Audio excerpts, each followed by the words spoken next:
إن الحمد لله نحمده ونستعينه ونستغفره ونعوذ بالله من شرور أنفسنا ومن سيئات أعمالنا من يهده الله فلا مضل له ومن يضلل فلا هادي له أشهد أن لا إله إلا الله وحده لا شريك له وأشهد أن محمدًا عبده ورسوله اللهم صل على محمد وعلى آل محمد كما صليت على إبراهيم وعلى آل إبراهيم إنك حميد مجيد اللهم بارك على محمد وعلى آل محمد كما باركت على إبراهيم وعلى آل إبراهيم إنك حميد مجيد يا أيها الناس اتقوا ربكم الذي خلقكم من نفس واحدة وخلق منها زوجها وبث منهما رجالا كثيرا ونساء واتقوا الله الذي تساءلون به والأرحام إن الله كان عليكم رقيبا يا أيها الذين آمنوا اتقوا الله وقولوا قولا سديدا يصلح لكم أعمالكم ويغفر لكم ذنوبكم ومن يطع الله ورسوله فقد فاز فوزا عظيما يا أيها الذين آمنوا اتقوا الله حق تقاته ولا تموتن إلا وأنتم مسلمون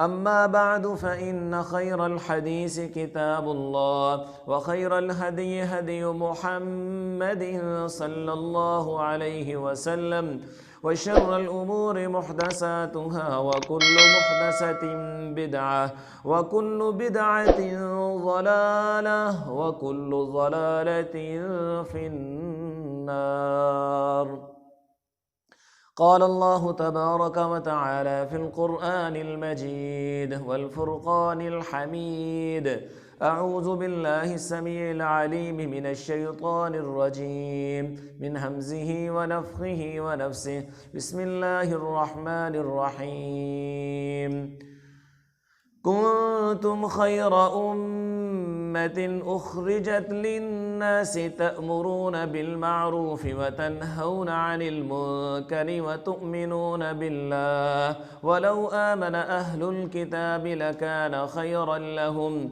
منهم المؤمنون وأكثرهم الفاسقون وقال النبي صلى الله عليه وسلم والذي نفسي بيده لتأمرن بالمعروف ولتنهون عن المنكر أو ليوشكن الله أن يبعث عليكم عذابا ثم لتدعنه ولا يستجاب لكم أو كما قال عليه الصلاة والسلام قابل سعادت احترام سامعین کرام خواتین و حضرات،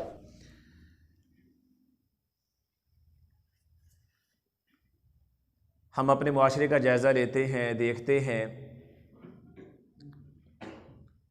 تو ہمیں اپنے معاشرے میں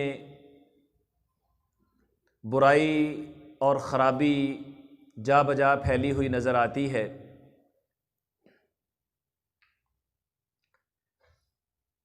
معاشرے کے اندر یہ برائی خرابی کیسے پیدا ہوتی ہے، اس کے اسباب اور وجوہات کیا ہیں؟ میں سمجھتا ہوں کہ کسی بھی معاشرے میں خرابی کے پیدا ہونے اور برائی کے پھیلنے کی دو بڑی وجوہات ہیں۔ پہلی وجہ یہ ہے کہ ہمارا ایمان کمزور ہو چکا ہے، ہم ایمان کی کمزوری کا شکار ہیں، اور ہمارے مقابلے میں شیطانی قوتیں اور طاقتیں پوری قوت اور طاقت سے ہمارے اوپر حملہ آور ہیں۔ اور دوسری وجہ اور سبب یہ ہے، اس برائی کے خاتمے کے لیے، اس کی آگے بند باندھنے کے لیے اللہ اور اس کے رسول صلی اللہ علیہ وسلم نے ہمارے اوپر امر بالمعروف اور نہی عن المنکر کا جو فریضہ عائد کیا ہے، ہمارے ہاں اس کا خاطرہ اہتمام نہیں ہے۔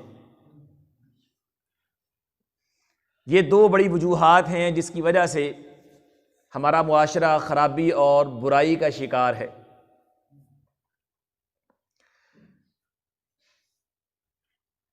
اگر ہم قرآن مجید کا مطالعہ کریں تو ہمیں یہ بات معلوم ہوتی ہے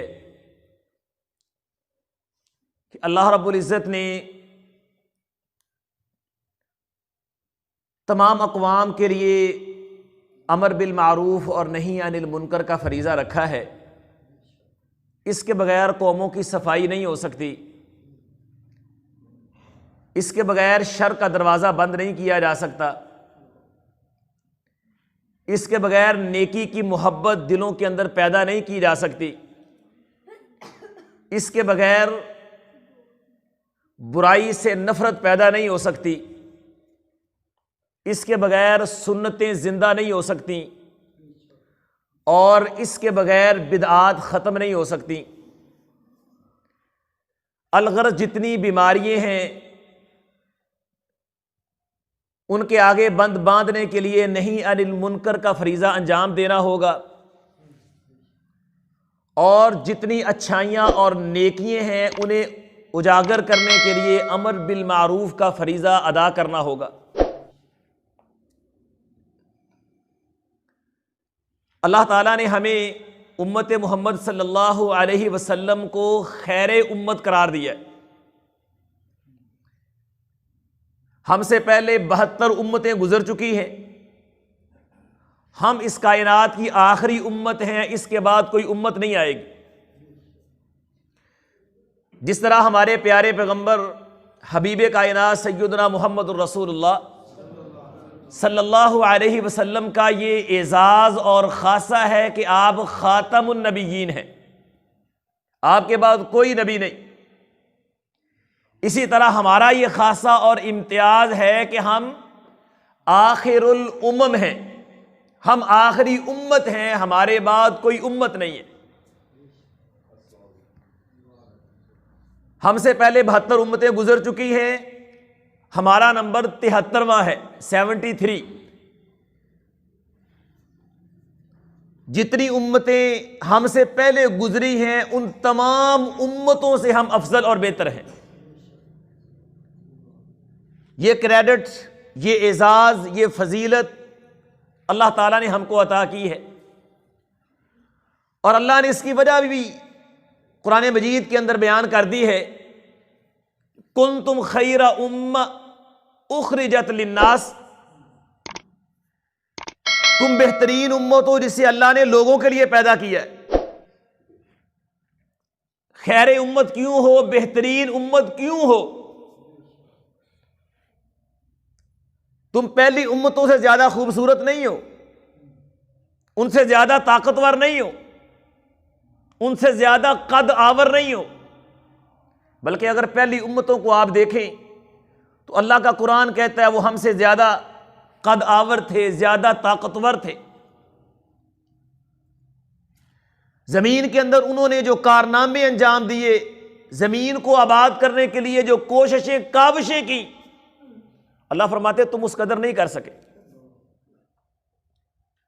آج ہمارے پاس جدید نظام ہے، مشینری آ گئی، وسائل آ گئے، ہم ہر کام کے لیے مشین اور ٹیکنالوجی کے محتاج ہیں۔ ان کی طاقت اور قوت کا عالم یہ ہے، ہاتھوں سے انہوں نے پہاڑوں کو تراش دیا، اور ان کی یادگاریں آج بھی ان کے فن کو تازہ کیے ہوئے ہیں۔ ہم ان کے مقابلے میں کچھ نہیں ہیں۔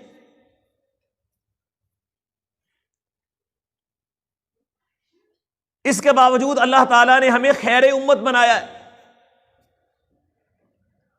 کس لیے بنایا ہے؟ تأمرون بالمعروف وتنہون عن المنکر، کہ تم نیکی کا حکم کرو گے، برائی سے منع کرو گے۔ وتؤمنون باللہ، اللہ کے تمام احکام کو دل و جان سے تسلیم کرو گے۔ ان تین خصائص کی وجہ سے اللہ نے ہمیں خیر امت اور بہترین امت قرار دیا۔ جب تک یہ اوصاف ہمارے اندر موجود ہیں، ہم ان خوبیوں کے حامل ہیں، ہم حق بجانب ہیں، ہم اپنے آپ کو خیر امت کہیں، ہم خیر امت کا مصداق بنیں۔ اور اگر یہ اوصاف ہمارے اندر موجود نہ ہوں، ہم ان اوصاف سے مزین اور متصف نہ ہوں، پھر ہمیں خیر امت کہلانے کا حق نہیں ہے۔ پھر ایسے ہی ہے جیسے ہم نے یہ ٹائٹل ہائی جیک کیا ہوا ہے۔ ہم دنیا کے سامنے ظاہری لفظوں میں بے شک خیر امت کہلائے جائیں، شمار کیے جائیں، اللہ کے ہاں ہم خیر امت شمار نہیں ہوں گے۔ اللہ کے ہمارا یہ اعزاز، ہمارا یہ وصف، ہماری یہ خوبی اسی وقت ہے جب حقیقی معنوں میں ہم ان اوصاف سے مزین اور متصف ہوں گے۔ حضرات، آج کا میرا موضوع بھی یہی ہے کہ امر بالمعروف اور نہی عن المنکر اسلام کی روشنی میں اس کی اہمیت کیا ہے اور اس کے حوالے سے ہماری ذمہ داریاں کیا ہیں۔ حضرات، امر بالمعروف اور نہی عن المنکر کا فریضہ حسب استطاعت ہر آدمی پہ فرض ہے۔ اللہ نے جس کو جتنی استطاعت دی ہے، جتنی طاقت دی ہے، اس کا جس قدر دائرہ کار ہے، جہاں تک اس کا ہاتھ پڑتا ہے، جہاں تک اس کی آواز پہنچتی ہے، جہاں تک اس کا دائرہ اختیار ہے، وہ اپنے اپنے دائرے میں، اپنی اپنی استطاعت میں، اپنی اپنی طاقت میں امر بالمعروف اور نہی عن المنکر کا ذمہ دار اور مکلف ہے۔ اگر وہ یہ فریضہ ادا نہیں کرتا، اس معاملے میں غفلت اور کوتاہی کا شکار ہے، عین ممکن ہے اللہ کے ہاں اس کی جواب دہی ہو اور اللہ کی بارگاہ میں اسے ناکامی اور نامرادی کا سامنا کرنا پڑے۔ اس لیے نبی کریم صلی اللہ علیہ وآلہ وسلم نے قسم کھا کے فرمایا، آقا علیہ الصلوۃ والسلام بغیر قسم کے سادہ لفظوں میں بات کریں۔ اللہ کے گھر میں بیٹھا ہوں، زمین ادھر سے ادھر ہو سکتی ہے، پہاڑ اپنی جگہ چھوڑ سکتے ہیں، میرے پیغمبر کے پیارے ہونٹوں سے نکلی ہوئی بات غلط نہیں ہو سکتی۔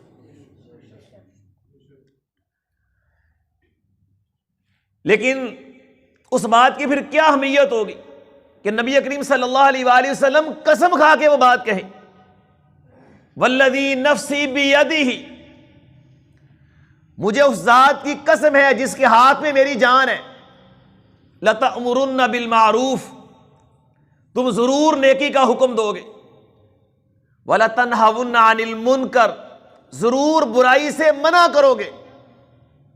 اگر یہ فریضہ تم ترک کر دو گے، او لیوشکن اللہ ان یبعث علیکم عذابا، قریب ہے اللہ تم پہ اپنا عذاب بھیجے گا، ثم لتدعنہ، پھر تم دعائیں کرو گے، گڑ گڑاؤ گے، عاجزی کرو گے، ہاتھ پھیلاؤ گے، ہاتھ اٹھاؤ گے، آسمان سے قبولیت اس کو نہیں ملے گی۔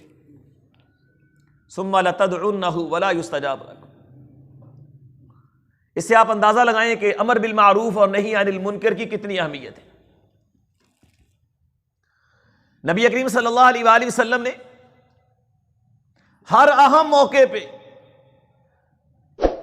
ہر اہم حال میں اس فریضے کو دیگر احکام کے ساتھ منسلک کیا ہے۔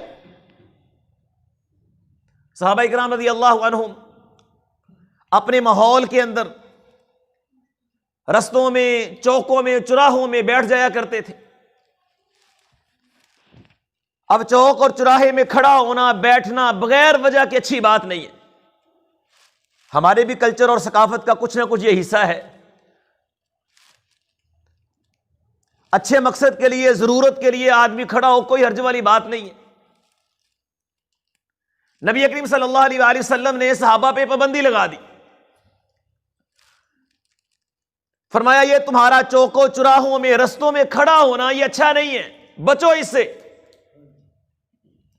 صحابہ نے کہا اللہ کے رسول لیس لنا بد، اس کے بغیر ہمارے کام ہی نہیں بنتا، ہمارا چارہ ہی نہیں ہے، ہماری ضرورت ہے۔ فرمایا ٹھیک ہے، اگر تمہاری ضرورت ہے، اسلام تو ہے ہی اس آسان دین، جو انسان کی ضرورت ہے، انسان کے لیے جو چیز ناگزیر ہے، شریعت اس پہ بے جا پابندی نہیں لگاتی، آسانیاں دیتی۔ فرمایا ٹھیک ہے، رستوں میں تم اگر ضرورت کے تحت کھڑا ہونا چاہتے ہو، رستوں میں بیٹھنا چاہتے ہو، اس کے لیے 5 کام کرنے ہوگے تمہیں، 5 شرائط ہے اس کی۔ اگر 5 کام کرو گے رستوں میں بیٹھنے کی، رستوں میں کھڑے ہونے کی تمہیں اجازت ہے۔ وہ 5 باتیں کون سی ہیں؟ سب سے پہلے فرمایا کہ غض البصر، رستے میں بیٹھنا ہے، کھڑے ہونا ہے۔ مسلمان بیٹیاں، مسلمان بہنیں، مسلمان مائیں رستے سے گزریں گی، تیری نظر کسی غیر محرم پہ نہیں پڑنی چاہیے، غیر عورت پہ تیری نظر نہیں پڑنی چاہیے، تیری نگاہ نیچی ہو، رستے میں کھڑے ہو جاؤ، ہر آنے جانے والی ماں، بہن، بیٹی کو تاکتے رہو۔ اسلام اس کی اجازت نہیں دیتا۔ اگر کوئی رستے میں کھڑا ہے، بیٹھا ہے اس مقصد کے لیے، وہ انتہائی گناہ گار ہے۔ ایسے بندے کے لیے رستے میں کھڑے ہونے اور بیٹھنے کی اجازت ہی نہیں ہے۔ اللہ معاف فرمائے، ہمارے ہاں تو اس حوالے سے بڑی بے احتیاطی۔ پہلی شرط یہ غض البصر، اور دوسری کف الاذی، کسی کو تکلیف نہیں دے رہی، چھیڑ خانی نہیں کرنی، گالم گلوچ میں حصہ نہیں لینا، تنگ نہیں کرنا، تمہاری طرف سے کسی قسم کی اذیت اور تکلیف دوسرے کو نہیں پہنچنی چاہیے۔ تیسری شرط رد السلام، تمہارے پاس سے کوئی بندہ گزرے اس کو سلام کہو، وہ سلام کہے اس کا جواب دو، سلام کا تبادلہ رہنا چاہیے۔ رستے میں کھڑے ہو، خاموشی کھڑے ہونا، یہ نہیں سوچنا یہ بندہ تو اجنبی ہے، یہ جانتا ہی نہیں ہے، پتہ نہیں کون ہے، میں نے تو پہلی بار دیکھا۔ بھائی مسلمان ہے، مسلمان معاشرے کا فرد ہے، ہاں غیر مسلم ہو تو اور بات ہے، اگر مسلمان ہے پھر اس کو سلام کہنا یا اس کے سلام کا جواب دینا تمہارے اوپر فرض ہے۔ رد السلام، سلام کا تبادلہ، 3 باتیں۔ فرمایا چوتھی بات والامر بالمعروف، نیکی کا حکم کرنا۔ تمہارے سامنے کوئی ایسا کام ہو رہا ہے جو غلط ہے، اس کو تم نے روکنا ہے، اس کے بارے میں اپنا تبصرہ دینا ہے، کمنٹس کرنے ہیں اچھے طریقے سے۔ اور اگر تم کسی کو نیکی کا حکم دے سکتے ہو تو نیکی کی بات کہنی ہے، اچھائی کی بات کہنی ہے، نیکی کا درس دینا ہے۔ یہ 5 کام اگر تم کرو گے تو رستوں میں کھڑے ہونے کی، رستوں میں بیٹھنے کی تمہیں اجازت ہے۔ آقا علیہ الصلوۃ والسلام نے مشروط اجازت دی ہے۔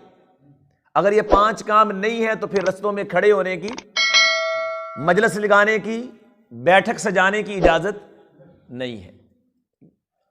تو اس سے اندازہ لگائیں کہ نبی کریم صلی اللہ علیہ وآلہ وسلم نے امر بالمعروف اور نہی عن المنکر کا فریضہ، جو بعض معاملات ہمارے ہاں معمولی یا چھوٹے سمجھے جاتے ہیں، وہاں بھی آپ نے نظر انداز نہیں کیا۔ ہمیں اس کو بھی یہاں ملحوظ رکھنا ہے۔ برائی آتی تب ہے، فساد پھیلتا اس وقت ہے جب ہم چیزوں کو معمولی یا چھوٹا چھوٹا کہہ کے اگنور کر دیتے ہیں، نظر انداز کر دیتے ہیں، کوئی بات نہیں ہے، یہ تو معمولی سی چیز ہے، اس سے کیا فرق پڑتا ہے؟ یہ معمولی چیز کیا فرق پڑتا؟ پڑھتے پڑھتے پھر بہت زیادہ فرق پڑ جاتا ہے۔ اللہ تعالیٰ نے قرآن مجید کے اندر ایمان والوں کو ایک دوسرے کے دوست بنایا ہے،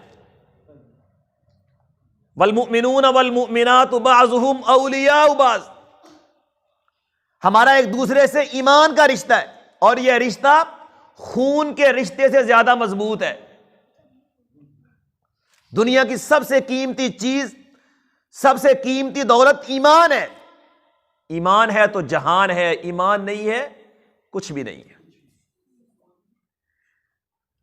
تو ایمان کا رشتہ مسلمان مردوں کا آپس میں، مسلمان عورتوں کا، والمؤمنون والمؤمنات بعضهم اولیاء بعض، ایمان والے ایک دوسرے کے دوست ہیں، ایمان والیاں ایک دوسرے کی سہیلیاں ہیں، یہ آپس میں فرینڈ ہیں۔ یہ فرینڈشپ دنیا کی بہترین فرینڈشپ ہے۔ اور ایمان والے کرتے کیا ہیں؟ یأمرون بالمعروف وینہون عن المنکر ویقیمون الصلاۃ ویؤتون الزکاۃ، نیکی کا حکم دیتے ہیں، برائی سے منع کرتے ہیں، نماز پڑھتے ہیں، زکوٰۃ دیتے ہیں۔ جو یہ کام کرنے والے اللہ فرماتے ہیں اولئک سیرحمہم اللہ، یہ اللہ کی رحمت کے مستحق ہیں۔ اللہ کی رحمت کیا آئے گی؟ نماز پڑھنے سے، زکوٰۃ دینے سے، نیکی کا حکم کرنے سے، برائی سے منع کرنے سے۔ اللہ اکبر۔ صحابہ اکرام رضی اللہ عنہم نیکیوں کے بڑے شائقین تھے، بڑا ذوق شوق تھا۔ ہمارے ہاں تو دوڑ ہوتی ہے پیسے کی، فلاں اس کا گھر میرے سے بڑا ہو گیا ہے، اس نے اچھی گاڑی لے لی ہے، اس کی سیلری میرے سے زیادہ ہے، دنیا کے فلاں معاملے میں میرے سے آگے ہے۔ ہم مقابلہ کرتے ہیں دنیا کی چکا چوند میں، دنیا کی زبائش و آرائش میں، پیسے میں، اسباب دنیا میں۔ صحابہ کا مطمع نظر کچھ اور تھا، ان کی دوڑ ہوتی تھی نیکیوں میں، اللہ کے ہاں مقام بنانے میں، ذخیرہ آخرت بڑھانے میں۔ غریب مسکین صحابہ اللہ کے رسول کے پاس آ گئے، بعض روایات میں ان کے نام بھی آتے ہیں، حضرت بلال، حضرت صہیب، حضرت سلمان فارسی رضی اللہ عنہ۔ کہنے لگے یا رسول اللہ، مالدار تو نمبر لے گئے، ہمارے جو مالدار پیسے والے بھائی وہ تو آگے نکل گئے۔ کہا کیسے نکل گئے؟ کہا اللہ کے رسول اللہ نے مال دیا ہے، یتصدقون ویعتقون، صدقہ خیرات کرتے ہیں، زکوٰۃ دیتے ہیں، اپنے مال سے غلاموں کو آزاد کرتے ہیں۔ ہمارے پاس مال نہیں ہے، ہم صدقہ و خیرات نہیں کر سکتے، اتنا مال نہیں ہے نصاب کو پہنچے زکوٰۃ دے دیں، اتنا مال نہیں ہے ہم کسی مسلمان مرد عورت کو آزاد کر دیں، وہ تو آگے نکل گئے۔ نبی کریم صلی اللہ علیہ وآلہ وسلم نے فرمایا اللہ نے تم کو اتنی ہمت نہیں دی، بھائی تم بھی صدقہ کر لو، اللہ نے تمہیں بھی صدقے کی طاقت دی ہے، اور تم ظاہری اور پیسے والا صدقہ نہیں کر سکتے، باطنی اور مانوی صدقہ کرو، اللہ تمہیں ان کے برابر لے جائے گا۔ تو نبی کریم صلی اللہ علیہ وآلہ وسلم نے فرمایا سنو، ان بکل تسبیحۃ صدقہ وکل تکبیرۃ صدقہ وکل تحمیدۃ صدقہ وکل تہلیلۃ صدقہ وامر بالمعروف صدقہ ونہی عن المنکر صدقہ۔ فرمایا تم سبحان اللہ کہو یہ بھی صدقہ ہے، اللہ اکبر پڑھو یہ بھی صدقہ ہے، الحمدللہ پڑھو یہ بھی صدقہ ہے، لا الہ الا اللہ پڑھو یہ بھی صدقہ ہے، کسی کو نیکی کا حکم دو یہ بھی صدقہ ہے، اور کسی کو برائی سے منع کر دو یہ بھی صدقہ ہے۔ ایک اور حدیث میں نبی کریم صلی اللہ علیہ وآلہ وسلم نے فرمایا اللہ تعالیٰ نے انسان کے جسم میں 360 جوڑ بنائے ہیں۔ کتنے جوڑ ہیں؟ 360۔ ایک جوڑ بھی ذرا سی اس میں تکلیف ہو جائے نا تو ہماری رات کی نیند اڑ جاتی۔ بزرگ ماشاءاللہ بیٹھے ہیں، اور عام طور پر بندہ بڑھاپے میں جاتا ہے نا تو جوڑوں کی دردوں کا شکار ہو جاتا ہے، اٹھتے بیٹھتے تکلیف محسوس کرتے. ہم جیسے جوانوں کو ذرا محسوس نہیں ہوتا، لیکن یہ بڑھاپے کے لوازمات ہیں. اللہ نے زندگی دی، صحت تندرستی دی اللہ تعالیٰ، تو بڑھاپے میں جا کر کے اس طرح کے عوارض آ ہی جاتے ہیں. ٹھیک ہے، تب جا کے انسان کو پھر قدر و قیمت کا پتہ چلتا ہے. اب تو ذرا سی چھلانگ لگا کے ہم ادھر گئے ادھر گئے، یہ پھرتیاں یہ تیزیاں بڑھاپے میں جا کے ختم ہو جاتی. پھر تھوڑا سا بھی بندہ چلتا ہے سانس چڑھ جاتا ہے، سیڑھی چڑھتے ہوئے تھک جاتا ہے، گھٹنے درد کرتے ہیں. تو یہ جوڑ اللہ کی بہت بڑی نعمت ہے. اگر یہ جوڑ نہ ہوتے، میرے اور آپ کے ہاتھ ہی نہ بند ہوتے، ہماری ٹانگ جہاں تھی وہاں ہی رہتی، ہم سر کو جھکا نہ سکتے، کمر کے اندر خم پیدا نہ ہوتا. یہ اللہ کی بہت بڑی نعمت. کبھی غور بھی کیا کر، تیرے اللہ نے تیرے پہ کتنے انعامات کیے. تجھے جو اللہ نے جسم دیا ہے، اللہ نے 4 قسمیں کھا کے کہا ہے لَقَدْ خَلَقْنَا الْإِنسَانَ فِي أَحْسَنِ تَقْوِيمٍ، میں نے انسان کو سب سے بہترین بنایا ہے. تو اللہ کی قدرت کا، اللہ کی تخلیق کا شاہکار ہے. کسی بندے نے کوئی بہترین چیز پیدا کو تو وہ اس کی مارکیٹنگ کرتا ہے، دکھاتا ہے یہ ہے میری پروڈکٹ، بلکہ یہ میری بیسٹ پروڈکٹ ہے. اور انسان اللہ کی بیسٹ پروڈکٹ ہے. اللہ نے اس کو سب سے بہترین اور خوبصورت بنایا ہے. اس کے لیے اللہ نے 4 قسمیں کھائیں، لَقَدْ خَلَقْنَا الْإِنسَانَ فِي أَحْسَنِ تَقْوِيمٍ. اور اللہ کی اس تخلیق میں انسان میں 360 جوڑ ہیں، اور ان جوڑوں کا انسان کی باڈی کے اندر بڑا کردار ہے. اس کے بغیر انسان کسی کام کا نہیں. اس لیے اللہ نے فرمایا میں نے تمہیں اتنی بڑی نعمت دی ہے، لہذا تیرے ہر جوڑ پہ صدقہ ہے. انسان کے ہر جوڑ پہ صدقہ ہے، اور ہر روز صدقہ ہے. ہمیں یہ بھی نہیں پتا، اللہ معاف کرے، ہمارے جوڑ کتنے، تو ہم نے صدقہ کیا دینا ہے. تو 360 جوڑ ہیں، ہر جوڑ پہ، ہر انسان پر ہر روز 360 صدقے پڑتے ہیں.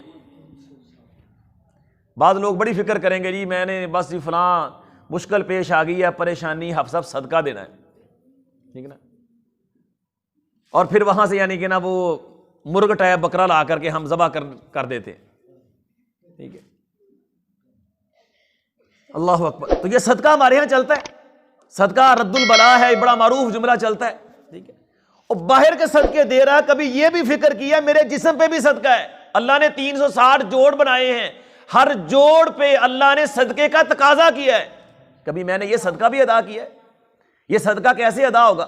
کبھی اپنے قاری صاحب سے، مولوی صاحب سے، مفتی صاحب سے یہ بھی پوچھ. اللہ نے میرے جوڑ پہ، ہر جوڑ پہ صدقہ رکھا ہے. 360 جوڑ ہیں، میں نے دن رات میں 360 صدقے دینے کیسے ہوں گے؟ اللہ کا شکر کیسے ادا ہوگا؟ اللہ اکبر. اگر ہمیں جس طرح ہم بکرے کا یا مرغ کا یا کسی اور چیز کا صدقہ کرتے ہیں نا، اگر ہمیں اسی طرح 360 صدقے کرنے پڑتے تو لگ پتا جاتا. لیکن قربان جاؤں دین اسلام پہ، اللہ نے بڑی آسانیاں دی. اللہ اکبر. جب نبی کریم صلی اللہ علیہ وآلہ وسلم نے یہ بات بیان کی، صحابہ کو بھی احساس ہوا اس کا. ہر روز 360 صدقے دینے کس کے بس کی بات ہے؟ اللہ اکبر. تو نبی کریم صلی اللہ علیہ وآلہ وسلم نے فرمایا پریشانی کی بات نہیں ہے. اللہ اکبر.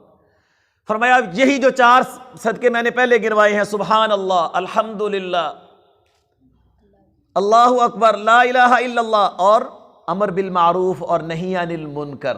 فرمایا جو بندہ یہ کام کرتا ہے، سبحان اللہ پڑھتا ہے، ایک بار پڑھا 1 جوڑ کا صدقہ ہو گیا، الحمدللہ پڑھا 2 جوڑ کا صدقہ، اللہ اکبر پڑھا 3 جوڑ کا صدقہ، لا الہ الا اللہ پڑھا 4 جوڑ کا صدقہ. کسی کو کہا یار آؤ مغرب کی نماز پڑھنے چلیں، یار نیکی کا حکم کر دیا صدقہ. ایک بندہ سگریٹ پی رہا، اس کو یار دیکھ تیرے منہ سے بو بھی آئے گی، فرشتے نفرت کرتے ہیں، انسان نفرت کرتے ہیں، تیرے جسم کا بیڑا غرق ہوگا، تیرے پھپھڑے کا ستیہ ناس ہو جائے گا، چھوڑ دے گی، یہ بری چیز ہے، خبیث چیز ہے، اللہ اس کے رسول کو پسند نہیں تھی، برائی سے منع بھی کر دیا. 6 صدقے آپ کے ہو گئے. اللہ اکبر. تو یہ صدقے ہمارے ذمہ ضروری ہیں ہر دن اور رات میں. تو نبی اکرم صلی اللہ علیہ وآلہ وسلم نے فرمایا جو 360 بار یہ کام کر لیتا ہے توجہ کے ساتھ، تو شام کو وہ ایسے ہوتا ہے کہ وہ اپنے صدقات سے بالکل فارغ ہو چکا ہوتا ہے.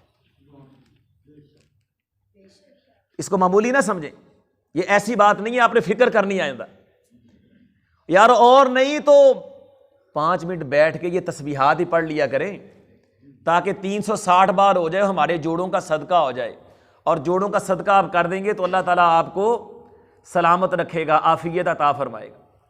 نبی کریم صلی اللہ علیہ وآلہ وسلم نے ایک اور آسان حل بھی بتایا، اگرچہ میرے موضوع سے متعلق نہیں وہ، آپ نے فرمایا اگر کوئی بندہ چلو یہ 360 بار یہ تسبیحات، یہ تکبیرات، یہ تحلیلات، یہ تمجیدات پڑھنا توجہ نہیں رہتی یا مصروفیات کی وجہ سے ٹائم نہیں ملتا، جو بندہ چاشت کے وقت 2 رکعتیں پڑھ لیں صلاۃ الضحیٰ، تو یہ 2 رکعتیں 360 جوڑوں کا صدقہ بن جاتی۔ تو جب جوڑوں کا صدقہ آپ دے دیں گے تو معروف ہے نا صدقہ رد البلاء ہے، تو تکلیفوں اور آزمائشوں سے، پریشانیوں سے، جسمانی بیماریوں سے بالخصوص جوڑوں کی تکالیف کم ہو جائے گی۔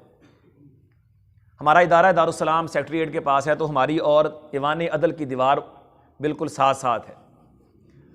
تو ہمارے ایک دوست ہیں، تو وہ ظہر کے بعد درس دیتے ہیں، کبھی کبھار میں بھی دیتا ہوں۔ تو انہوں نے ایک دفعہ یہ حدیث بیان کی، تو وہاں ایک وکیل صاحب بیٹھے ہوئے تھے، تو وہ درس کے بعد کہنے لگے کہ قاری صاحب بات ایسے ہی ہے کہ میں نا یہ گھٹنے کے جوڑوں کے درد کا کافی دیر سے مریض ہوں، میں نے بڑے علاج کرائے، ایلوپیتھی کیا، ہومیوپیتھی کیا اور دیسی یونانی کیا، لیکن مجھے کوئی خاطرہ افاقہ نہیں ہوا۔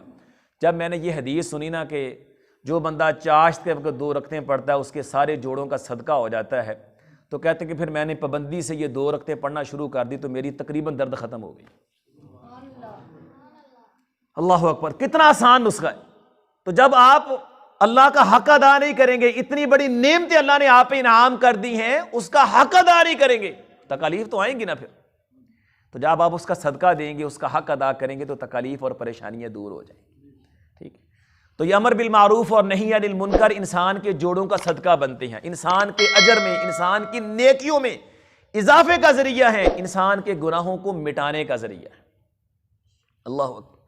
اور جس معاشرے کے اندر امر بالمعروف اور نہی عن المنکر یہ خصلت، یہ وصف ختم ہو جائے، اللہ ان سے ناراض ہو جاتا ہے، وہ فساد اور خرابی کا شکار ہو جاتا ہے، وہ طرح طرح کے عذابوں میں گر جاتا ہے، کئی طرح کی پریشانیاں اور وبائیں ان کو اپنی لپیٹ میں لے لیتی ہیں۔ ہم قرآن و حدیث کا مطالعہ کریں تو کئی ایک مصائب، پریشانیاں، سزائیں، عذابات قرآن و حدیث کے اندر ملتے ہیں، جو اس فریضے کے ترک کے نتیجے میں اللہ کی طرف سے اس قوم پہ نازل ہوتے ہیں۔ اللہ اکبر۔ سب سے پہلے جو قوم امر بالمعروف اور نہی عن المنکر کا فریضہ ترک کر دیتی ہے، اللہ ان کو فتنوں کا شکار کر دیتے ہیں، پریشانیوں اور مصائب کے اندر گر جاتے ہیں۔ وہ آج ہم شکوہ کرتے ہیں، شکایت کرتے ہیں، کرونا آ گیا، فلاں وبا، فلاں مرض، فلاں بیماری، ہر دوسرا بندہ پریشانی اور مصیبت کا شکار۔ ڈاکٹری علاج، دیسی علاج، اس طرف ہماری توجہ ہے، لیکن اندر کی صفائی اور طہارت کی طرف ہماری کوئی توجہ نہیں۔ دائیں بائیں جو برائیاں ہیں، اللہ اس کے رسول کی نافرمانیاں ہیں، خلاف شرع کام ہے، ان کو ختم کرنے کے لیے، مٹانے کے لیے، نیکیوں کو رواج دینے کے لیے ہمارا کردار کیا ہے، ہماری کوشش اور کاوش کیا ہے، اس بارے میں ہم نے کبھی توجہ نہیں کی، سوچا نہیں ہے۔ تو یہ بیماریاں، یہ وبائیں، یہ پریشانیاں اس لیے آتی ہیں۔ اللہ تعالیٰ فرماتے ہیں وَاتَّقُوا فِتْنَةً لَا تُصِيبَنَّ الَّذِينَ ظَلَمُوا مِنْكُمْ خَاصَّةً، اس فتنے سے ڈر جاؤ جو صرف خاص انہی لوگوں کو نہیں پہنچے گا جو ظالم ہیں، بلکہ وہ عام آئے گا۔ جو ظالم ہیں وہ تو اللہ کے عذاب کی پکڑ اور لپیٹ میں آئیں گے، جو اس کو دیکھ کر کے، جس طرح کبوتر بلی کو دیکھ کے آنکھیں بند کر لیتا ہے نا، سمجھا میں بچ گیا، وہ بچ جاتا ہے، بلی آرام سے اس کو شکار کرتی ہے۔ تو ہم جس طرح برائیاں دیکھ کر کے ہم جس طرح کبوتر کی طرح آنکھیں بند کر لیں گے نا، تو یہ مت سمجھیں کہ ہم اللہ کے عذاب کی لپیٹ سے بچ جائیں گے، ہم اللہ کے عذاب کا ضرور شکار ہوں گے۔ جب آپ برائی کو دیکھ رہے ہیں، خلاف شرع کام دیکھ رہے ہیں، آپ وہاں اپنا کردار ادا کر رہے ہیں، کیوں نہیں کرتے؟ اگر کریں گے اس کو بھی بچائیں گے، خود بھی بچیں گے۔ اگر خاموش ہو جائیں گے، منع نہیں کریں گے، اللہ کے ہاں آپ اور وہ برابر ہیں۔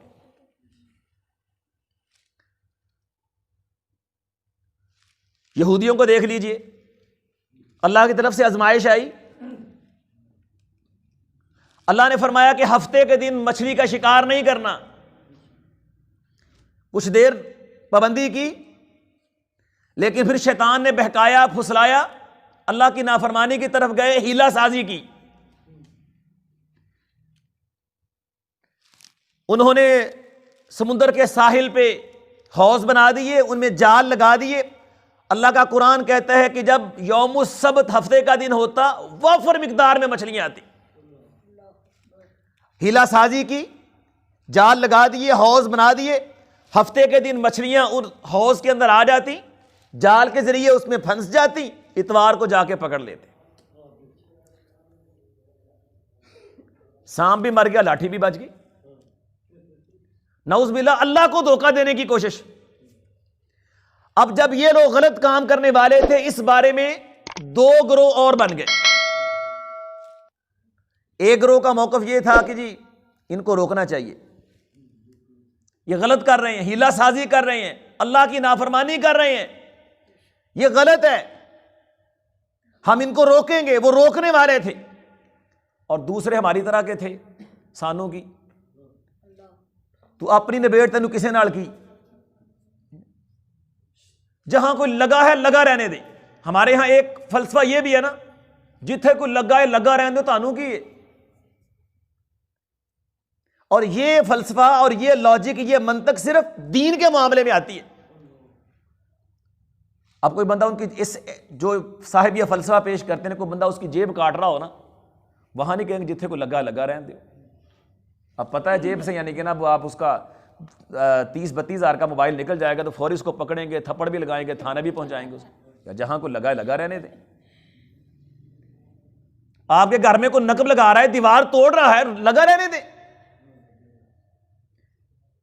کوئی آپ کی نعوذ باللہ ماں بہن بیٹی کو چھیڑ رہا ہے، لگا رہنے دیں اس کو، کیوں اس کو منع کرتے ہیں؟ انجوائے کرنے دیں، لطف اندوز ہونے دیں۔ روکیں گے اس کو، ماریں گے، اس وقت غیرت جوش میں آئے گی۔ اور آپ دیکھتے ہیں غیرت کے نام پہ کتنے قتل ہوتے ہیں، وہاں کیوں خون کھولتا ہے؟ جب اللہ اس کے رسول کے دین کی باری آتی ہے، خالص شریعت کی باری آتی، وہاں جہاں کو لگا ہے لگا رہنے دیں۔ جب اپنی جیب کی باری آئی ہے، اپنے پیسے نکلنے کی باری آئی ہے، اس وقت وہ بغیرت، کمینہ، فلاں فلاں، پتہ نہیں آپ کیا ڈگریاں اس کو دے دیں گے، ٹھیک ہے؟ پھر آپ کا غصہ ٹھنڈا نہیں پڑے گا، اپنی بڑاس بھی نکالیں گے، جا کے پولیس کے حوالے بھی کر کے آئیں گے۔ وہاں یہ فلسفہ، یہ منطق کہاں چلی جاتی ہے؟ اب دو گروہ بنے، ایک نے کہا نہیں جی سانو کی اسی تو نہیں نہ کر دے، میں تو ٹھیک ہے نا، جڑا کردہ ٹھیک ہے، اللہ نے آپ پوچھے گا، اللہ نے اس کو پوچھنا ہے، اللہ نے تیرے سے بھی پوچھنا ہے۔ اللہ نے تمہیں زبان نہیں دی، اللہ نے تجھے ہاتھ نہیں دیے، اللہ نے تجھے سوچنے کے لیے دماغ نہیں دیا۔ جب تمہیں سمجھ تھی، فہم تھا یہ چیز غلط ہے، تیری زبان اس کا اظہار کر سکتی تھی، اس منکر کے بارے میں آواز اٹھا سکتی تھی، تو نے اپنی زبان کھولی کیوں نہیں؟ تیرے ہاتھ اس برائی کو روکنے کے لیے آگے بڑھے کیوں نہیں؟ ہاں تو مجبور اور بے بس تھا تو اور بات ہے، پھر دل میں برا جان لیتا۔ اب ایک گروہ نے کہا جی سانو کی، اور دوسرا گروہ تھا جو کہتا نہیں روکیں گے، منع کریں گے، یہ اللہ اس کے رسول کی نافرمانی ہم آگے بند باندھیں گے۔ عبداللہ بن عباس رضی اللہ عنہ فرماتی ہیں اللہ نے ان تین، ٹوٹل تین ہو گئے نا، ایک ہیلا سازی کرنے والے، دوسرے ان کی برائی پہ راضی رہنے والے، خاموش رہنے والے، اور تیسرے روکنے والے۔ سیدنا عبداللہ بن عباس فرماتے ہیں یہ تیسرا گروہ بچا ہے۔ جب اللہ کا عذاب آیا نا، اللہ نے پھر بندر بنا دیا، کونوا قردۃ خاسئین، ہیلا سازی کرنے والے بھی بندر بنے اور اس برائی پہ خاموش رہنے والے بھی بندر بنے۔ بچا کون؟ برائی سے روکنے والے، ہیلا سازی کو ہیلا سازی کہنے والے، شریعت کا دفاع کرنے والے، اللہ کے حکم پہ کھڑے ہونے والے۔ نبی کریم صلی اللہ علیہ وآلہ وسلم نے بڑی خوبصورت مثال دے کے سمجھایا، فرمایا امر بالمعروف اور نہی عن المنکر کی مثال ایسے ہے جیسے کچھ لوگ دو منزلہ جہاز کے اندر سوار ہیں، بحری جہاز میں۔ اب آدھے لوگ نیچے رہ رہے ہیں، نیچے والے فلور پہ اور دوسرے اوپر والے فلور پہ. اب ظاہر ہے کہ جنہوں نے پانی لینا انہوں نے نیچے آنا ہے. نہیں, پانی ظاہر اوپر جا کر کے وہ ساحل سے اس کے کنارے پہ بیٹھ کر کے لیں گے. اب نیچے والے جب پانی لینے کے لیے اوپر جاتے ہیں, اوپر والے جی تکلیف محسوس کرتے ہیں, یہ ہمارے آرام میں خلل ڈالتے ہیں. 2 منٹ بعد کبھی او آ گیا, کبھی او آ گیا. اب جب یہ ان کو باتیں کرتے ہیں, ان کے آنے سے تکلیف محسوس کرتے ہیں. اب نیچے والے نے سوچا یار اوپر والے تو ہمارے جانے سے تنگ پڑتے ہیں, تکلیف محسوس کرتے ہیں, ہمارا اوپر جانا اچھا نہیں لگتا ان کو, تو ہم کیوں نہ ہم نیچے سوراخ کر لیں. ہم اپنے پورشن میں نیچے سے سوراخ کرتے ہیں, پانی نیچے سے نکال لیں گے, سمندر کا پانی نیچے سے آتا رہے گا, ہم اوپر جائیں گے پانی آ جائے گا. نبی صلی اللہ علیہ وسلم نے فرمایا اب اوپر والے اگر یہ کہیں جتھے کو لگا لگا رہن دیو, انہاں تے ڈوبنا ہی, انہاں بھی نال ڈوبنا ہے. یہ بھی ڈوبے گا کہ نہیں؟ ہم تو ڈوبے ہیں, تمہیں بھی لے ڈوبیں گے صنم. ٹھیک ہے, فرمایا اگر اوپر والے اگر نیچے والوں کا ہاتھ روکیں گے, انہیں کہیں گے بھائی نہ کرو, اس سے پانی اندر آئے گا, ٹھیک ہے, پانی کا وزن پڑے گا, ڈوب جائیں گے, تم بھی ڈوبو گے, ہم بھی ڈوبیں گے. اگر اوپر والے نیچے والوں کو روکیں گے, خود بھی محفوظ رہیں گے, بچ جائیں گے, نیچے والے بھی بچ جائیں گے. اور اگر نہیں روکیں گے, انہوں نے تو ڈوبنا ہی ڈوبنا, یہ بھی ڈوبیں گے. تو اس لیے فرمایا وَاتَّقُوا فِتْنَةً لَا تُصِيبَنَّ الَّذِينَ ظَلَمُوا مِنْكُمْ خَاصَّةً. ایمان والو اس فتنے سے ڈر جاؤ جو خاص ظالموں کو نہیں پہنچے گا, بلکہ جو ظلم پہ خاموش رہنے والے ہیں, نافرمانی پہ خاموش رہنے والے ہیں, وہ اپنا کردار ادا نہیں کریں گے, اللہ ان کو بھی اپنے عذاب کی لپیٹ کے اندر لے لے گا. تو یہ پہلی سزا ہے امر بالمعروف اور نہی عن المنکر کا فریضہ ترک کرنے کی صورت میں. اللہ اکبر. دوسری سزا, اللہ فرماتے ہیں دعائیں کرو گے دعائیں قبول نہیں ہوں گی. شروع میں نے حدیث بھی پڑھی ہے, آقا علیہ الصلوۃ والسلام نے فرمایا نیکی کا حکم کرو, برائی سے منع کرو, اس سے پہلے کہ تم دعائیں کرو اور تمہاری دعائیں قبول نہ کی جائیں. اللہ اکبر. آج ہماری دعائیں قبول کیوں نہیں ہوتی؟ ہم گڑ گڑا کے رو رو کے دعائیں کرتے ہیں. ابھی کرونا نے ہماری مت مار دی, کاروبار تباہ ہو گئے, بہت سارے ہمارے دوست احباب جاننے والے اللہ کو پیارے ہو گئے. آئے روز ہم خبر سنتے ہیں فلاں آدمی اس کا کرونا کا ٹیسٹ پازیٹیو آ گیا. بڑی مشکلات کا شکار ہیں, پریشانی کا شکار ہیں, خوف و ہراس کا عالم ہے.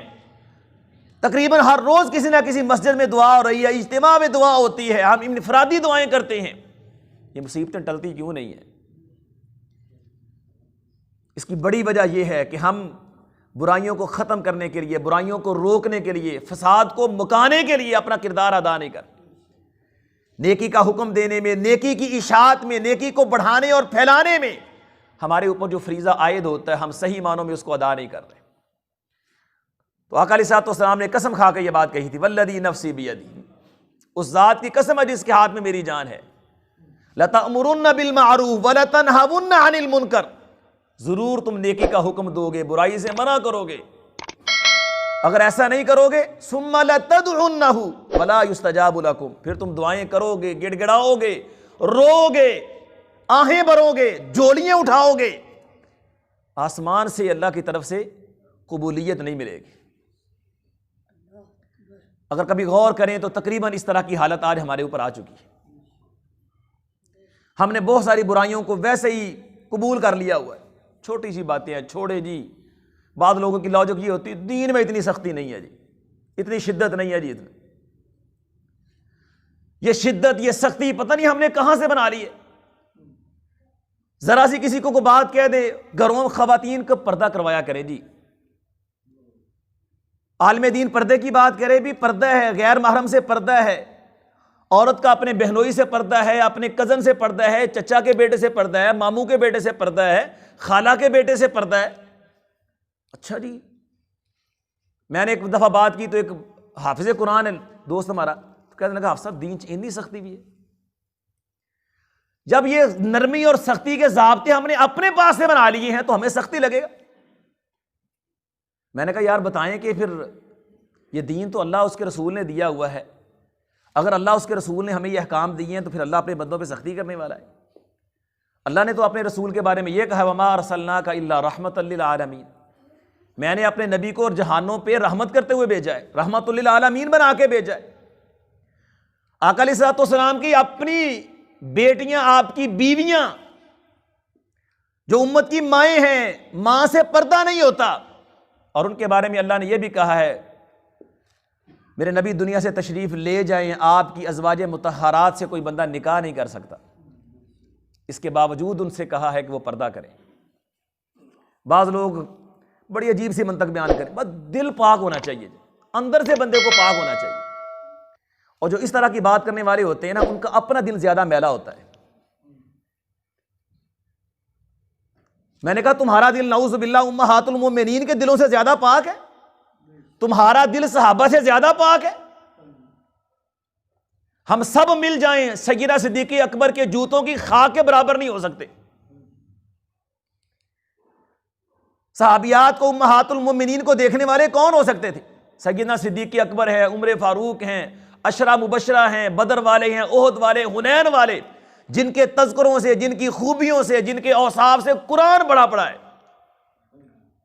اللہ نے انہی صحابہ سے کہا ہے نا صحابیات کو کہ جب تم باہر نکلو حجاب کر کے نکلو، پردہ کر کے نکلو۔ نعوذ باللہ ان صحابہ کے دل پاک نہیں تھے؟ ان کے دل میں صفائی اور طہارت نہیں تھی؟ کیا تمہارا دل نعوذ باللہ صدیق اکبر سے، عشرہ مبشرہ سے، بدر احد والوں سے زیادہ پاکیزہ ہے؟ عجیب منطق ہے، عجیب فلسفہ ہے۔ تو یہ جو منطق، یہ فلسفہ، یہ باتیں ہم نے اپنے پاس سے بنا لی، چھوڑ دیجئے۔ اللہ اس کے رسول کی بات جب آ جائے پھر وہاں اگر مگر، یہ کہ وہ کہ، چونکہ چنانچہ، طویلیں آپ کے ایمان کو کمزور کرنے والی۔ ہم نے اپنے پاس سے یہ فلسفے بنا کر کے نعوذ باللہ شریعت کو ہم نے موم کی ناک بنا دیا، جہاں چاہو اس کو موڑ دو۔ جو چیز ہماری طبیعت اور مزاج کے موافق ہے وہ ہمیں قبول ہے، جب میری طبیعت اور مزاج کے موافق نہیں وہاں سختی کا فتویٰ لگا دو، یار سخت ہے۔ نہیں میرے بھائی، کوئی چیز سخت نہیں ہے، ہمارا دین بڑا آسان ہے۔ ان الدین یسر، اللہ کے رسول نے فرمایا دین آسان ہے، اس میں کوئی مشکل نہیں۔ اللہ اس کے رسول کے جو احکام ہے وہ تیرے میرے دل کو پاک صاف کرنے والے ہیں۔ طہارت اور پاکیزگی اسی وقت آئے گی جب اللہ اس کے رسول کی بات پہ عمل ہوگا۔ خالی دل، زبان کے کہنے سے دل پاک نہیں ہوگا۔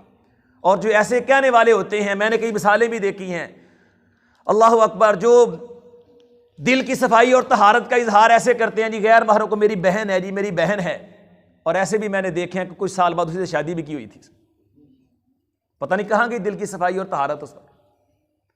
اللہ اکبر۔ تو ایسی باتیں مت کیجئے، یہ ایک طرح کا حضرات صحابہ اکرام رضی اللہ عنہم پہ بھی تان بن جاتا ہے۔ اللہ اس کے رسول کا جب حکم آ جائے پھر اپنے سر کو جھکا دیجئے اور دل سے اس کو تسلیم کر لیجئے، یہی ایمان کا تقاضا ہے۔ تو امر بالمعروف اور نہی عن المنکر کا فریضہ ترک کریں گے، دوسری سزا یہ ملے گی، دعائیں کرو گے قبولیت نہیں ملے گی۔ اللہ اکبر۔ اور تیسری سزا اللہ کی طرف سے، اللہ ایسی قوم پہ لعنت ڈال دیتا ہے، وہ قوم اللہ کی لعنت کی مستحق بن جاتی ہے۔ بنی اسرائیل جن پہ سینکڑوں انبیاء آئے، 2 انبیاء کس لیے آتے ہیں؟ رحمتیں دینے کے لیے۔ نبی کا وجود کسی قوم کے اندر رحمت کا ذریعہ ہوتا ہے، برکت کا ذریعہ ہوتا ہے، اور اس قوم میں 1 نہیں، 10 نہیں، 20 نہیں، سینکڑوں انبیاء آئے اس بنی اسرائیل کے اندر۔ اللہ کی رحمتیں، اللہ کی برکتیں ان کا ذریعہ بننے کے لیے لوگ نبی کے پاس آتے ہیں بد دعا کروانے کے لیے، نبی ان کے حق میں دعائیں کرتا ہے۔ لیکن جب قوم تنگ کرنا شروع کر دے اور تنگ کرتے کرتے آخری حد کو پہنچ جائے، ہوش کے ناخن نہ لے، نبی کی کوئی بات نہ مانے، پھر نبی دکھ کے ساتھ ایسی قوم کے لیے بد دعا بھی کرتے ہیں، ان پہ لعنتیں بھی ڈالتے ہیں۔ 2 انبیاء نے بنی اسرائیل پہ لعنت کی ہے۔ اللہ کے 2 جلیل القدر پیغمبر ہیں جنہوں نے بنی اسرائیل پہ لعنت کی۔ یہ میری بات نہیں، قرآن کے اندر ہے، لعن الذین کفروا من بنی اسرائیل علی لسان داود و عیسی ابن مریم۔ اللہ فرماتے بنی اسرائیل پہ لعنت کی گئی ہے دو انبیاء کی زبان سے، سیدنا داؤد علیہ السلام اور سیدنا عیسیٰ علیہ السلام۔ ان دو نبیوں نے بنی اسرائیل پہ لعنت کی۔ لعنت کا سبب کیا تھا؟ کانوا لا یتناہون عن منکر فعلوہ، برائی کو دیکھتے یہ لوگ، برے کام کو دیکھتے منع نہیں کرتے تھے۔ تناہی یا تناہون، ٹھیک ہے، باب تفاعل کا صیغہ جس کے اندر دونوں معنی پائے جاتے ہیں، رکنا بھی روکنا بھی، یعنی خود بھی برائی سے باز نہیں آتے تھے، کسی کو برائی کرتے دیکھتے اس کو روکتے بھی نہیں تھے۔ برائی ان کے مزاج اور طبیعت میں رچ بس گئی تھی، برائیوں سے سمجھوتا کر لیا۔ علماء بھی عوام کے ساتھ مل گئے تھے، کمپرومائز کر لیا تھا، لے دے کے آپس کے اندر مصالحت کر لی تھی۔ اللہ نے ان کے انبیاء کی بھی سرزنش کی، ان کے علماء کی بھی سرزنش کی ہے۔ لولا ینہاہم الربانیون والاحبار عن قولہم الاسم واکلہم السحت، ان کے جو رب والے اللہ والے لوگ تھے جن کو علماء کہا جاتا، بڑا مذہبی طبقہ ان کا، لولا ینہاہم الربانیون عن قولہم الاسم واکلہم السحت، وہ گناہ کی باتوں سے، گناہ کے کاموں سے، حرام کھانے سے روکتے کیوں نہیں تھے ان کو؟ فرمایا برا تھا جو یہ کیا کرتے تھے۔ اللہ کو یہ بات قطعاً پسند نہیں۔ اہل علم کی، علماء کی یہ ذمہ داری ہے، برائی کو برائی کہیں، برائی کو ہائی لائٹ کریں، برائی کی مذمت کریں، برائی کی شناعت کریں، برائی سے روکیں، برائی کی مذمت کریں، نیکی کو ترویج دیں، نیکی کی اشاعت کریں، نیکی کو پرموٹ کریں، نیکی کو رواج دیں، واضح کریں، اس کی ترغیب دلائیں، خود عمل کر کے دکھائیں۔ جب علماء ایسا نہیں کرتے پھر اللہ کو یہ بات قطعاً پسند نہیں۔ جب ان کے علماء، ان کے رب والے، اللہ والے بھی ان کے ساتھ مل گئے، سمجھوتا کر لیا، اللہ کی شریعت کو موم کی ناک بنا لیا، جب زد کسی چھوٹے پہ پڑی اللہ کی شریعت نکال کے دکھا دی، جب کوئی چودھری وڈیرا آ گیا پھر حل کو لٹا لیا، اس کے لیے پھر رستے نکال لیے۔ ایک یہودی عورت اور یہودی مرد نے بدکاری کی، فیصلہ لے کے نبی کریم صلی اللہ علیہ وآلہ وسلم کے پاس آ گئے۔ بعض روایات میں کہ آقا علیہ الصلوۃ والسلام رستے سے تشریف لے جا رہے تھے، آپ نے وہ منظر دیکھا، کوئی یہودی باغ کے بڑے مکار تھے، آپ کے پاس آ گئے، کہنے لگے اللہ کے رسول آپ جو شریعت لے کے آئے ہیں اس میں شادی شدہ بدکار اور بدکارہ کی سزا کیا ہے؟ اللہ کے رسول نے فرمایا تمہاری شریعت میں کیا سزا ہے؟ کہنے لگے ہماری شریعت میں یہی سزا ہے کہ ان کا منہ کالا کر کے گدھے پہ بٹھا کر کے ذرا اس کو لاہور کا چکر لگا دیں، ان کی ذلت ہو جائے گی، بس علاقے کا چکر لگوا دیں، یہ سزا ہے ہمارے۔ تو آپ نے فرمایا اچھا یہ سزا ہے، لاؤ ذرا اپنی کتاب تورات لے کر کے آؤ۔ وہ تورات لے آئے، اب یہاں پر بھی مکاری سے باز نہیں آئے، اب وہ تورات لائے، تورات کھولی، پڑھنے لگے۔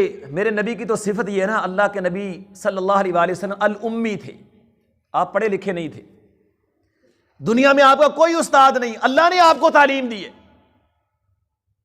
اب انہیں پتا تھا یہ نبی پڑھے لکھے نہیں ہیں، یہ امی ہیں، انہیں پتہ نہیں چلے گا۔ نبی صلی اللہ علیہ وسلم کو دھوکہ دینے کی کوشش کی، جو رجم کے الفاظ تھے انگوٹھا رکھ لیا اس کے اوپر، دائیں بائیں سے پڑھ کے سنا دی، دیکھ لیں جی۔ اتفاق سے سیدنا عبداللہ بن سلام رضی اللہ عنہ یہود کے بہت بڑے عالم تھے، اللہ نے ہدایت دی، مسلمان ہو گئے تھے، نبی صلی اللہ علیہ وسلم کے پاس موجود تھے، ان کو پتہ تھا ان کی فریب کاریوں کا، مکاریوں کا، شاطرانہ پن کا۔ کہا اللہ کے رسول ذرا اسے کہ ہاتھ پیچھے کرے نا ذرا۔ اب اس نے ہاتھ پیچھے کیا تو رجم کے الفاظ چمک رہے تھے۔ اب کھسیانی بلی کی طرح وہ کھسیانے ہو کر کے مسکرانے لگے، یہ ایسے بس جی۔ وہ فرمایا یہ کیا ہے؟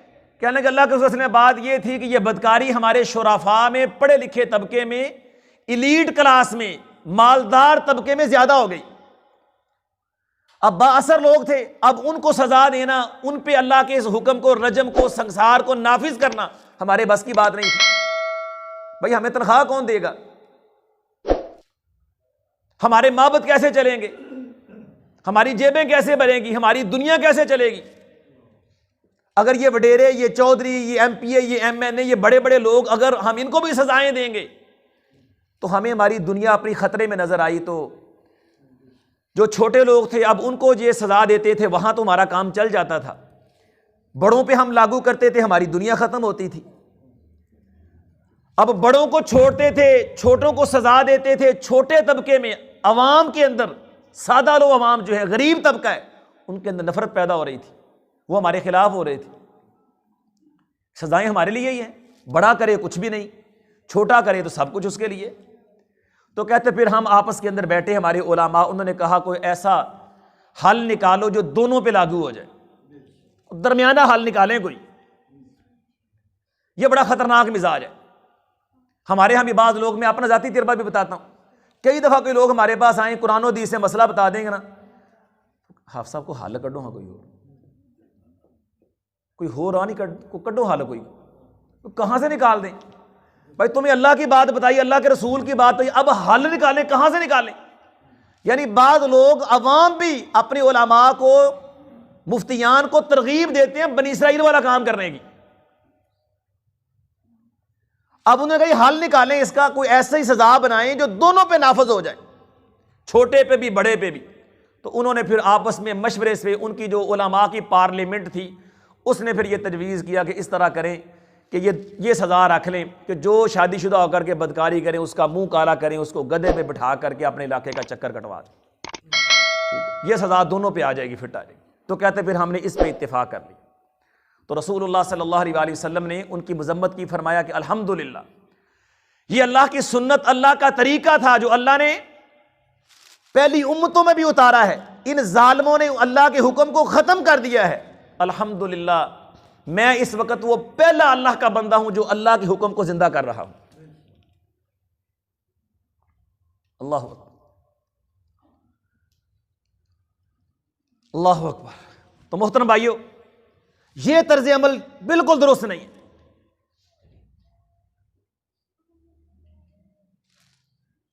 اس لیے یہ ہم عام طور پہ جو گزارش کر دیتے ہیں، کہہ دیتے ہیں، نہیں جی آسانی ہونی چاہیے، حل نکالنا چاہیے، یہ پہلے سے طے کر لیجیے، اللہ کے دین میں کوئی مشکل نہیں ہے، کوئی سختی نہیں۔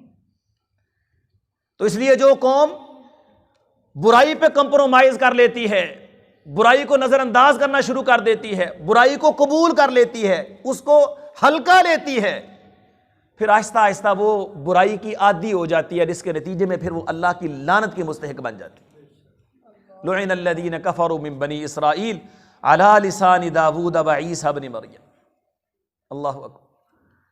اس لیے حتی الامکان، حتی الوسع، ہر بندے پہ یہ فریضہ عائد ہوتا ہے کہ وہ امر بالمعروف اور نہی عن المنکر کا فریضہ ادا کرے، لیکن اس کے لیے بھی کچھ شرائط ہیں۔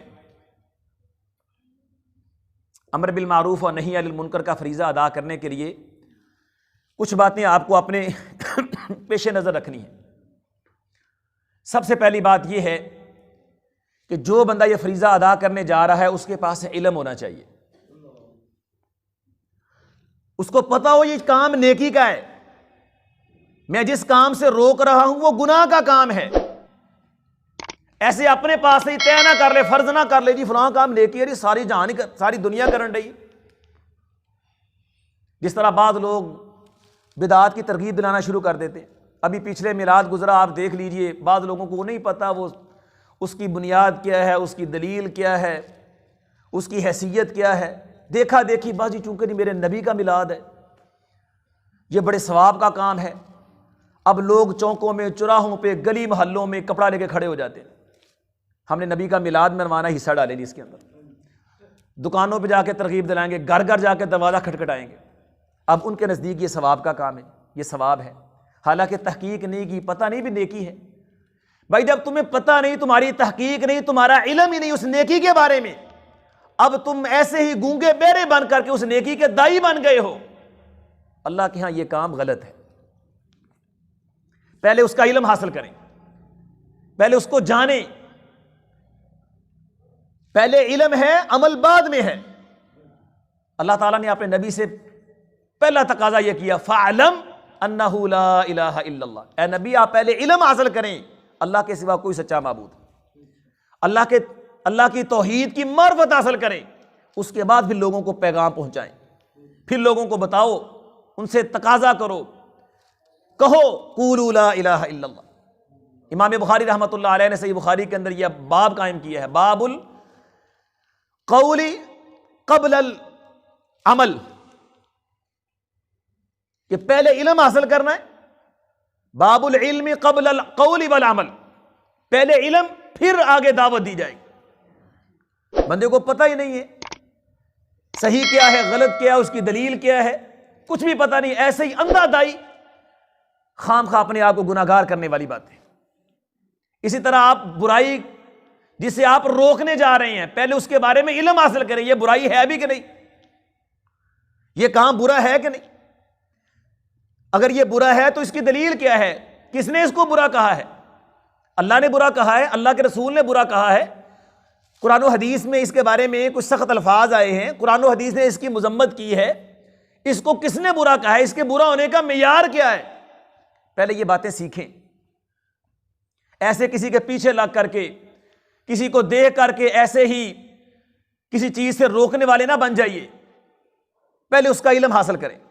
مثال کے طور پر جس طرح بعض لوگ، اب ان کا عقیدہ نظریہ کچھ اور ہے، کسی کو سنت کے مطابق نماز پڑھتے دیکھیں گے نا، اب چونکہ وہ ایک خاص یعنی کہ نا نقطہ نظر رکھتے ہیں، اب خام خواہ دوسرے کو روکنا شروع کر دیں، یار یہ تم کیا نماز پڑھتے ہو، ایسے مکھیاں اڑاتے ہو، نعوذ باللہ سنت کا مذاق اڑانا شروع، یہ تو نماز کے اندر ایسے ہی یعنی کہ تم تو فضول حرکت کرتے ہو، چھوڑ دو یہ ایسے۔ آپ دیکھو پاکستان کے اندر زیادہ لوگ اس کے بغیر ہی نماز پڑھتے ہیں، نعوذ باللہ من ذالک۔ اب آپ نے تحقیق نہیں کی، پڑھا نہیں، احادیث کو نہیں دیکھا، اللہ کے رسول کی نماز کو نہیں دیکھا، اب آپ سنت کو روکنے کے لیے کھڑے ہو گئے۔ ہاں جس چیز کا آپ کو پتہ ہے، آپ نے علم حاصل کی ہے، آپ کے پاس دلیل ہے، آپ کی تحقیق ہے، تو آپ دلیل کے ساتھ اگلے سے تبادلہ خیال کریں۔ میں نے فلاں پڑھا ہے، حدیث کی فلاں دلیل ہے، قرآن اس کے بارے میں یہ کہتا ہے، حدیث اس کے بارے میں یہ کہتی ہے، قرآن و سنت میں اس کے بارے میں یہ کہا گیا ہے، پھر آپ کھڑے ہو جائیں، پھر آپ اس ٹاپک پہ بحث کریں، اس سے تبادلہ خیال کریں، اس سے ڈیبیٹ کریں، آپ کا حق بنتا ہے۔ لیکن اگر پتہ ہی نہیں، آپ کو نیکی کا پتہ نہیں، آپ کو برائی کا پتہ نہیں، آپ کے پاس علم ہی نہیں، یہ چیز بری ہے تو کیوں بری ہے، اچھی ہے تو کیوں اچھی ہے، اس کا معیار کیا ہے، اس کی لاجک اور منطق کیا ہے، اس کی بیس کیا ہے، ایسے ہی اگر آپ کھڑے ہو گئے ہیں، اس کے اوپر سٹینڈ لے لیا ہے، تو آپ اپنی طرف سے اچھائی کر رہے ہیں، اللہ کے یہاں گناہ گار ہو رہے ہیں۔ اللہ تعالیٰ نے آقا علیہ الصلوۃ والسلام سے کہا ہے، نبی آپ اعلان کریں، قل ھذہ سبیلی ادعو الی اللہ علی بصیرہ، یہ میرا رستہ ہے، میں اس پہ بصیرت کے ساتھ بلا رہا ہوں، دلیل کے ساتھ، اللہ کی وحی کے مطابق تمہیں بلا رہا ہوں، جس چیز سے منع کر رہا ہوں بصیرت کے ساتھ، جس چیز کا حکم دے رہا ہوں بصیرت کے ساتھ۔ اس لیے سب سے پہلے علم حاصل کریں۔ دوسرا، اس فریضے کو ادا کرنے کا دوسرا تقاضا، دوسری شرط یہ ہے، اللہ اکبر، اپنے اندر نرمی اور حوصلہ پیدا کریں۔ بعض اوقات ایک چیز آسان ہے، کام اچھا ہے، جو آپ کا موقف ہے، جس موقف پہ آپ کھڑے ہیں، 16 آنے ٹھیک ہے، 100% حق ہے، لیکن آپ کا انداز، آپ کا رویہ، آپ کے الفاظ، آپ کا انداز اس بندے کو متنفر کر دیتا ہے۔ ہمارے بعض لوگ اس وہم کا بھی شکار ہو جاتے ہیں، جی ہم حق پہ ہیں، جی بات اس انداز سے کریں گے، اس کڑوے انداز سے، اس ترش انداز سے، اگلا بندہ نیچے تک جل جاتا ہے۔ ان کو سمجھایا، اللہ کے بندے بات تو اچھے انداز سے کرو، سلیقے اور ڈھنگ سے کرو۔ ان کا جواب، ہم حق پہ نہیں ہیں جی، میں کوئی غلط گل کہی ہے، میں حق تو ہو کے تھلے لگ جاواں؟ بھائی کس نے کہا نیچے لگو، کس نے کہا حق کو چھوڑ دو؟ حق کہنے کا سلیقہ بھی تو ہے نا۔ سادہ سی مثال اگر میں آپ کو دوں، آپ کے والد گرامی ہیں، مثال کے طور پہ آ رہے ہیں، ایک بندے کے والد آ رہے ہیں، دوسرا اس کا دوست اس کے پاس بیٹھا ہے، وہ اگر کہے گا جی آپ کے والد گرامی، آپ کے فادر جان، آپ کے ابا جان تشریف لا رہے ہیں، خوش ہوگا کہ نہیں؟ اس کو آپ نے عزت کے ساتھ بلا رہا ہے۔ اگر وہ اس کو کہے وہ آپ کی والدہ کے شوہر آ رہے ہیں، بھائی جان وہ آپ کی امی کے شوہر آ رہے ہیں، اس نے غلط کہا ہے؟ صحیح کہا ہے نا؟ لیکن دوسرا بندہ کیا کرے گا؟ تھپڑ مارے گا کہ نہیں اس کے؟ بے شرم آدمی، تمہیں شرم نہیں آتی کیسی بات کر رہے ہو؟ وہ ایک کی 3 سنائے گا، حالانکہ بات بالکل ٹھیک، 16 آنے ٹھیک ہے، کوئی غلط نہیں اس کے اندر، حقیقت کے مطابق ہے، الفاظ غلط ہے، انداز غیر مناسب ہے، تو بات جو ہے اس کو اچھے انداز سے کرنا ہے، حوصلے کے ساتھ، نرمی کے ساتھ۔ اللہ اکبر۔ اب دیکھیں دنیا کا ایک بڑا سرکش آدمی ہے جو اپنے آپ کو انا ربکم الاعلی کہتا ہے، میں دنیا کا سب سے بڑا رب ہوں، اتنا گستاخ اور بے ادب ہے، اتنا سرکش ہے، اس قدر کمینہ آدمی ہے۔ اللہ نے 2 نبی اس کی طرف دعوت کے لیے بھیجے ہیں، ہدایت کیا کی؟ فَقُولَا لَهُ قَوْلًا لَيِّنًا، موسیٰ و ہارون فرعون کے ساتھ نرمی سے بات کرنا، اچھے انداز سے، ڈیسنٹ طریقے سے۔ اگر تم نرمی سے، وقار سے، اچھے لہجے میں، مؤدب انداز سے بات کرو گے، لَعَلَّهُ يَتَذَكَّرُ أَوْ يَخْشَى، قریب ہے کہ وہ نصیحت کو قبول کر لے، اللہ سے ڈر جائے۔ جب اتنے بڑے سرکش شیطان کے لیے، بے ادب اور گستاخ کے لیے یہ حکم ہے کہ اس سے نرمی سے بات کرنی، اچھے طریقے سے بات کرنی ہے، اللہ اکبر، تو عام بندے کا کیا حال ہوگا؟ میرے خیال میں اتنا بڑا سرکش آج تک شاید کوئی نہ ہو۔ اللہ اکبر۔